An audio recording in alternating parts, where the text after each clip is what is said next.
एक टाइम वो खुद भी एक स्टूडेंट थे और साथ में एक क्रिएटर भी थे, यानी जिस फेज में आज रोहित राज गुप्ता हैं उस फेज में श्लोक भाई खुद भी थे। क्योंकि मैं भी कुछ साल पहले वहीं पे था, मैं भी वीडियोस बना रहा था कॉलेज स्कूल में, एंड मेरे को पता है कि भाई को कैसा फील हो रहा होगा। मैं एक बहुत बड़ा सॉरी बोलना चाहता हूँ रोहित भाई की वीडियो क्यों हटाई। तो एक क्रिएटर हैं रोहित करके, उन्होंने एक वीडियो बनाई थी जहाँ पे उन्होंने काफ़ी अच्छी अच्छी चीज़ें बताई थी। एक पर्सन को चोर बोलना या फिर स्कैमर बोलना या फिर प्रोडक्ट को वाइट लेवल बोलना, ना ही मेरे पास 100 लोगों की टीम है और ना ही मेरे पास करोड़ों रुपए हैं किसी लीगल केस को निपटाने के लिए।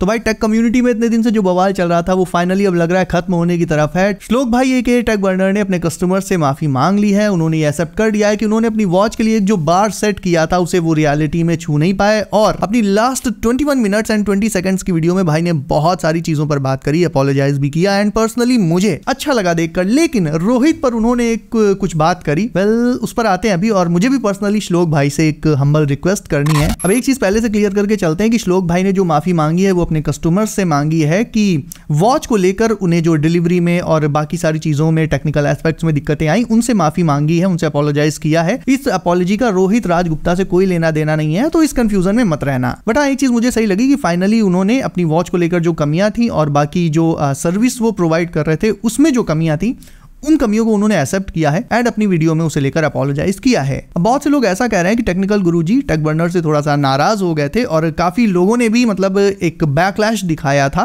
रोहित की वीडियो डाउन करने को लेकर। मन तो कहता है एक बार की वीडियो मैं लगा दूं, फिर देखते हैं कौन लीगल डालता है, हम भी देख लेंगे फिर यहाँ पे। तो ये जो पूरा ओवरऑल बैकलैश आया इस वजह से फाइनली अब श्लोक भाई ने माफी मांगी है। अब देखो भाई ये बात सही है कि नहीं, इस पर तो मैं नहीं जाऊंगा क्योंकि मैं किसी के मन के अंदर तो झांक नहीं सकता कि उसने कोई चीज अगर करी है तो क्यों करी है। बट एक चीज यहाँ पर जरूर मेंशन करना चाहूंगा कि यही एग्जैक्टली यही अपॉलॉजी अगर श्लोक भाई पहले मांग लेते, लाइक जब ट्रैकिंग टेक की राउंड टेबल हुई थी उसमें जब टेक बार से संचित भाई ने कहा था कि अगर मैं तेरी जगह होता तो टेक्निकल चीजों की रिस्पॉन्सिबिलिटी ले लेता और इमोशनल एस्पेक्ट से बात ना करता, तो यही चीज जो आज मतलब श्लोक भाई ने करी है ये अगर कुछ टाइम पहले कर देते तो और ज्यादा अच्छा रहता, तो बाद में और जो डैमेज हुआ वो भी ना होता। बट कोई नहीं, थोड़ा देर से ही सही, बट फाइनली श्लोक भाई ने ये एक्सेप्ट किया कि हाँ वॉच में कई सारी कमियां हैं, कई सारी खामियां हैं, और सिर्फ वॉच में ही नहीं, जो सर्विस एक्सपीरियंस आ रहा है डिलीवरी को लेकर, कस्टमर सपोर्ट वगैरह को लेकर, वो भी कुछ खास अच्छा नहीं है। ये चीज भी उन्होंने एक्सेप्ट करी है। स्टेनलेस स्टील के बारे में काफी सारे लोग पूछ रहे थे कि भाई स्टेनलेस स्टील है कि नहीं है। नहीं, हम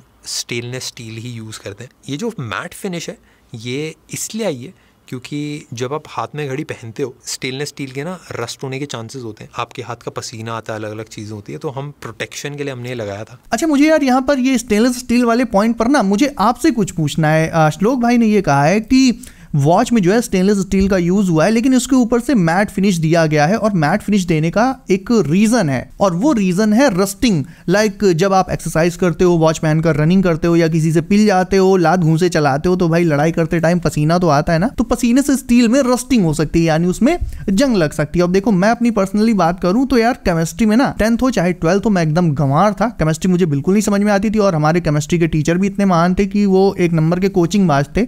उनकी कोचिंग में जितने लड़के आते थे स्कूल में भी वो उन्हीं पर ध्यान देते थे, बाकी लड़के जहाँ गधे की।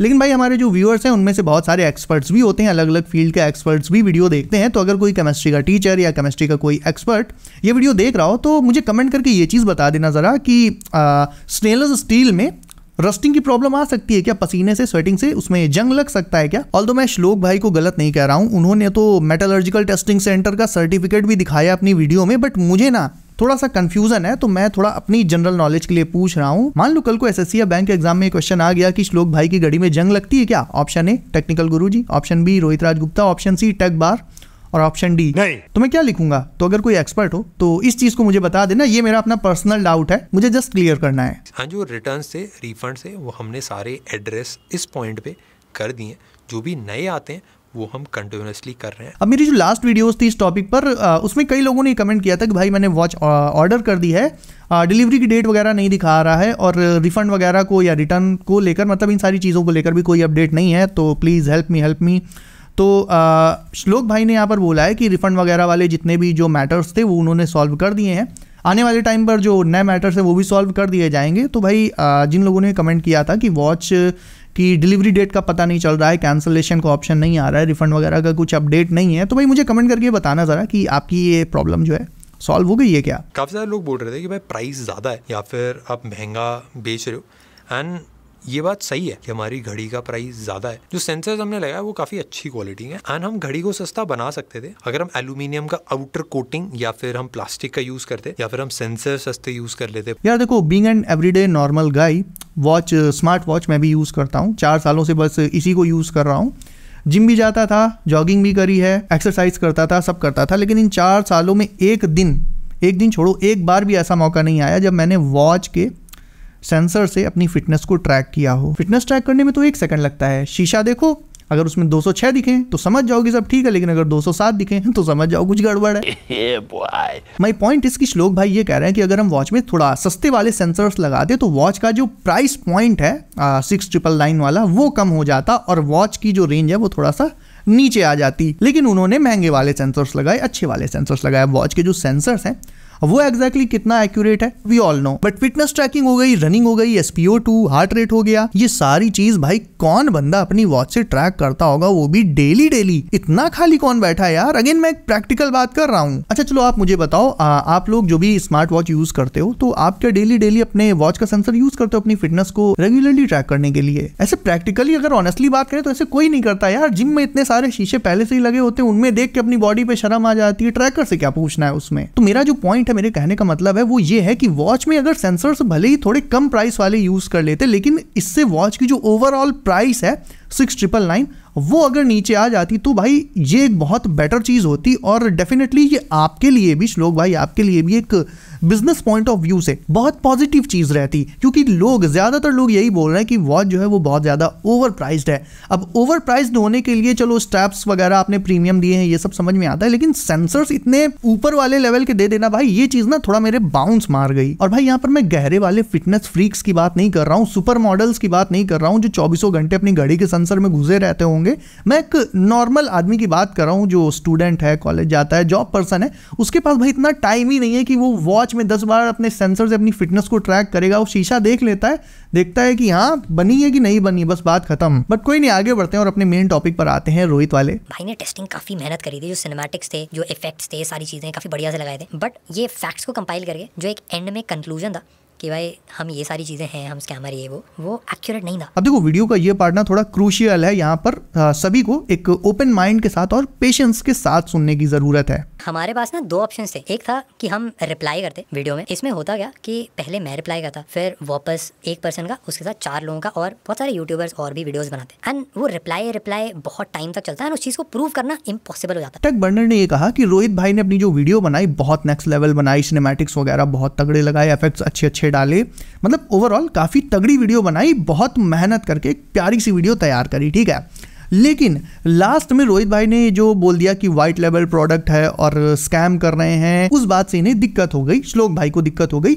और उन्होंने आगे ये भी कहा कि अगर आप किसी को क्रिटिसाइज कर रहे हो वहां तक तो बात ठीक है, लेकिन अगर आप डायरेक्टली किसी को चोर बोल दे रहे हो तो भाई ये बात तो गलत है। तो देखो भाई यहाँ पर सीन ये है कि अब मुझे तो एग्जैक्टली याद नहीं रोहित भाई ने अगर प्रॉपरली पर्टिकुलरली चोर वर्ड का यूज किया होगा तो फिर भाई ये चीज तो देखो गलत है, लेकिन लीगल नोटिस उससे भी एक बहुत आगे की बात हो जाती है। भाई लोगों के जब परिवार टूटते हैं ना तब लीगल नोटिस भेजने की बात आती है, लोग जब एक दूसरे को फूटी आंख नहीं सुहाते हैं तब लीगल नोटिस भेजने की बात आती है। एक्चुअल में सीन यहाँ पर ये है, देखो श्लोक भाई अगर आप मेरी वीडियो देख रहे हो तो पॉइंट यहाँ पर ये है कि आप इंडिया के टॉप टेक क्रिएटर्स में से एक हो, बहुत से लोग आपको अपना आइडल भी मानते हैं, आपके बहुत सारे फैंस हैं, और यूट्यूब एक ओपन प्लेटफॉर्म है, यहाँ पर कोई भी अपनी बात रख सकता है। यूट्यूब पर आप किसी को प्रेज भी कर सकते हो और आप किसी को क्रिटिसाइज भी कर सकते हो, अभिव्यक्ति की पूरी आजादी है यहाँ पर। अब आप ये सोचो कि जब श्लोक भाई ने रोहित को लीगल नोटिस भेजा तो पूरी जो क्रिएटर्स की कम्युनिटी थी उसमें एक कितना गलत मैसेज गया। मैसेज ये गया कि एक बड़ा यूट्यूबर एक छोटे यूट्यूबर को परेशान कर रहा है, क्यों? क्योंकि उसने उसके अगेंस्ट बोला, उसके प्रोडक्ट के अगेंस्ट बोला। और श्लोक भाई इसमें बुरा मानने वाली कोई बात नहीं है, आप टेक्निकली जो है आप अपने पॉइंट्स को टेक्निकली बता रहे हो कि मुझे ये चीज खराब लगी, उसने मुझे ऐसा कहा, तो मैंने कहा कि भाई प्रूव कर दो। एक्चुअल में मैं ग्राउंड पर एज अ थर्ड पर्सन ये सारी चीजें देखकर ये बातें बता रहा हूँ। आपने कहा कि आपके पास 2 ऑप्शन थे, एक तो था लीगल ऑप्शन, एक दूसरा ये था कि रोहित ने अपनी वीडियो में जो एलिगेशंस लगाए थे, जो बातें बोली थी वॉच को लेकर, उस पर आप रिप्लाई करते और फिर जाहिर सी बात है उधर से फिर शायद से रोहित का रिप्लाई आता या और भी क्रिएटर्स के रिप्लाई आते, और ये बात आगे बढ़ जाती और इसे प्रूव कर पाना इम्पॉसिबल हो जाता। तो भाई अब ये बताओ मुझे, बात तो आगे वैसे भी बढ़ गई ना, और बहुत ज़्यादा आगे बढ़ गई, कंट्रोवर्सी तो वैसे भी हो गई, बैकलैश तो वैसे भी आया, नेगेटिव इंपैक्ट तो वैसे भी पड़ा और बहुत ज़्यादा ही पड़ गया। एक थर्ड ऑप्शन भी था आपके पास श्लोक भाई, आप चाहते तो रोहित की वीडियो को बिल्कुल इग्नोर कर देते, क्योंकि आप अपने प्रोडक्ट को लेकर बिल्कुल ही कॉन्फिडेंट थे कि आपने ये जो वॉच बनाई है ये पूरी तरह से परफेक्ट है। एक कस्टमर जब उस वॉच को लेता, उसे पहनता और वॉच अगर उसे एक अच्छा एक्सपीरियंस देती तो भाई रोहित की बातों का, रोहित के एलिगेशंस का उस कस्टमर के लिए कोई मतलब ना रह जाता, क्योंकि उसके पैसे तो वसूल हो जाते और फिर कुछ दिन बाद लोग रोहित की वीडियो को भूल जाते। बट भाई इग्नोर ना करके आपने उसे भेज दिया लीगल नोटिस एंड आपने कहा कि भाई ये जो चीजें आपने कही हैं ये कोर्ट में प्रूव करवा के। अब एक देखो, फिर से एक प्रैक्टिकल बात बताता हूं, मेरा एग्जांपल ले लो। मेरी भाई आपके सामने क्या औकात, कल को अगर कोई बड़ा क्रिएटर मेरी किसी बात से नाराज होकर मुझे कोई लीगल नोटिस भेज देगा तो भाई मैं सच बता रहा हूं, मेरे पीछे 100 लोग नहीं खड़े हैं जो आके मुझे डिफेंड करेंगे, मुझे अल्टीमेटली वीडियो टेक डाउन करनी ही पड़ेगी। आपने कहा कि रोहित ने खुद अपनी वीडियो टेक डाउन करी, मैंने कहा था कि जो आपने कहा है प्रूव करवा के। भाई टेक्निकली तो सुनने में बड़ा अच्छा लगता है कि आपने ऐसा ऐसा कहा, अगर रोहित ने सही कहा था तो वो कोर्ट में प्रूव कर देता आके, लेकिन भाई एक रियल लाइफ पर्सपेक्टिव से बात करें तो रोहित एक स्टूडेंट है। और चलो रोहित को हटाओ, मैं अपना ही एग्जांपल ले लेता हूँ। ना ही मेरे पास 100 लोगों की टीम है और ना ही मेरे पास करोड़ों रुपए हैं किसी लीगल केस को निपटाने के लिए और कोर्ट में चक्कर लगाने के लिए, या कुछ ऐसे लोग भी नहीं मेरे पास जो मेरे बिहाफ पर कोर्ट में जाएं, चक्कर लगाएं। मतलब कोर्ट कचहरी का मामला तो यार आप खुद जानते हो कितना ज़्यादा मतलब कॉम्प्लिकेटेड होता है। सुनने में बड़ा अच्छा लगता है कि हाँ अगर सही कहा है, सच कहा है तो कोर्ट में प्रूव करवा के। यार ये बताओ, अगर इतनी सच्चाई होती तो ये अतुल सुभाष वाला केस और दुनिया भर के इतने सारे केस, करोड़ों केस कोर्ट में पेंडिंग पड़े हैं यार। सही आदमी भी कभी कभी फंस जाता है तो उसमें आप क्या ही करोगे, ये सब तो टेक्निकल चीज़ें हैं ना। तो भाई आदमी, देखो श्लोक भाई, ये आदमी ये सारी बातें समझता है, वो जानता है कि यहाँ पर जो स्टूडेंट है, जो रोहित है, वो ये लीगल चीज़ें हैंडल नहीं कर पाएगा। तो इस जगह पर आपका जो आर्ग्यूमेंट है वो पब्लिक डोमेन में थोड़ा सा कमज़ोर हो जाता है। आप अपने पॉइंट से ठीक बात कर रहे हो कि आपने कहा कि जो चीज़ें सच हैं उन्हें प्रूव कर दो, कि आपके मतलब टेक्निकल एस्पेक्ट से बात सही है, लेकिन पब्लिक डोमेन में ये बात अच्छा मैसेज नहीं देती है कि भाई एक स्टूडेंट है।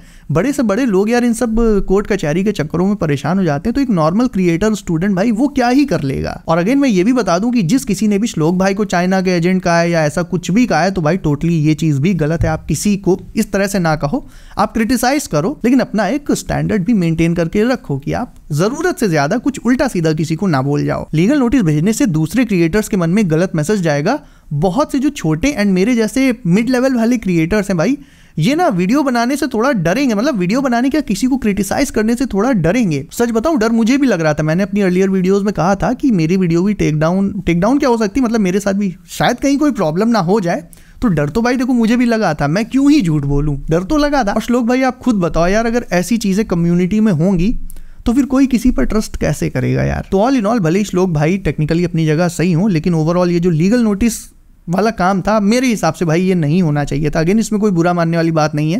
एज अ थर्ड पर्सन मैंने श्लोक भाई आपको ये चीज़ एक्सप्लेन करी। हाँ आपका फर्स्ट प्रोडक्ट था, आपसे गलतियां हो गई, आपने एक बार सेट किया जिसे आप रियलिटी में उसे टच नहीं कर पाए, ठीक है, वो सब आदमी 4 दिन में भूल जाता है। लेकिन यार ये लीगल नोटिस करना, इससे ना एक इमोशनल इन्वायरमेंट बन गया कि हाँ भाई ये बंदा, इसको किसी बड़े बंदे ने सताया है और गुरुजी भी डेफिनेटली इससे नाराज थे। तो ये चीज़ ना थोड़ा सा फिर अच्छा मैसेज नहीं दे पाई लोगों के बीच। तो ठीक है, लेकिन आपने प्रॉपर रोहित का नाम लेकर उस चीज़ को एड्रेस किया, वो भी मुझे सही लगा। रोहित भाई की 2 हफ्तों से कोई वीडियो नहीं आई है। आई होप उनके साथ सब सही हो, कोई प्रॉब्लम ना हो उनके साथ। और आई होप कि श्लोक भाई जो अपना नेक्स्ट प्रोडक्ट बनाए उसमें डेफिनेटली वो इन सब चीज़ों का ध्यान रखेंगे और एक बहुत अच्छा एक्सपीरियंस अपनी ऑडियंस को, अपने कस्टमर्स को दे पाएंगे। सो अगर आपको भी मेरी बात सही लगी हो तो वीडियो को लाइक कर लो, चैनल कर लो, सब नोटिफिकेशन कॉल पर डालना बिल्कुल मत भूलना। सो गाइस बी सेफ, अपना ख्याल रखिए आप। मेरा नाम है Himanshu and as always I will see you in next one.